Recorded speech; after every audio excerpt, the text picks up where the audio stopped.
Chapter 19.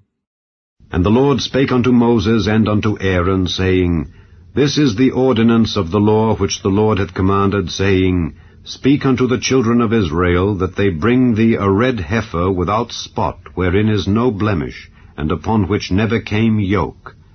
And ye shall give her unto Eleazar the priest, that he may bring her forth without the camp, and one shall slay her before his face. And Eleazar the priest shall take of her blood with his finger, and sprinkle of her blood directly before the tabernacle of the congregation 7 times. And one shall burn the heifer in his sight. Her skin and her flesh and her blood with her dung shall he burn. And the priest shall take cedar wood and hyssop and scarlet, and cast it into the midst of the burning of the heifer. Then the priest shall wash his clothes, and he shall bathe his flesh in water, and afterward he shall come into the camp, and the priest shall be unclean until the even. And he that burneth her shall wash his clothes in water, and bathe his flesh in water, and shall be unclean until the even. And a man that is clean shall gather up the ashes of the heifer, and lay them up without the camp in a clean place, and it shall be kept for the congregation of the children of Israel for a water of separation. It is a purification for sin. And he that gathereth the ashes of the heifer shall wash his clothes, and be unclean until the even. And it shall be unto the children of Israel, and unto the stranger that sojourneth among them, for a statute forever. He that toucheth the dead body of any man shall be unclean 7 days. He shall purify himself with it on the 3rd day, and on the 7th day he shall be clean. But if he purify not himself the 3rd day, then the 7th day he shall not be clean.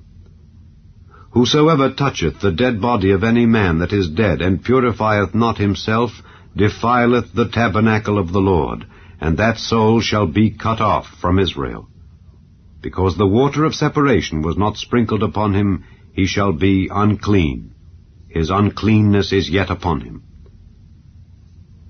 This is the law when a man dieth in a tent.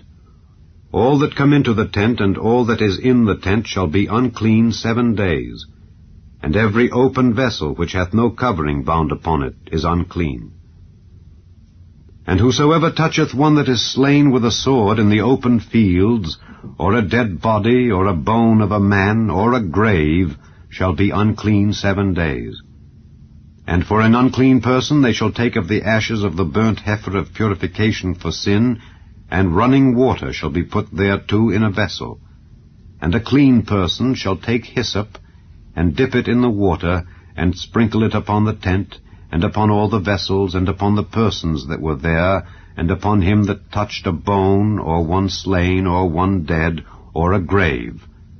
And the clean person shall sprinkle upon the unclean on the 3rd day, and on the 7th day.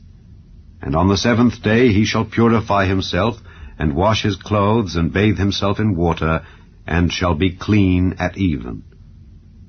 But the man that shall be unclean, and shall not purify himself, that soul shall be cut off from among the congregation, because he hath defiled the sanctuary of the Lord. The water of separation hath not been sprinkled upon him. He is unclean. And it shall be a perpetual statute unto them, that he that sprinkleth the water of separation shall wash his clothes, and he that toucheth the water of separation shall be unclean until even. And whatsoever the unclean person toucheth shall be unclean, and the soul that toucheth it shall be unclean until even.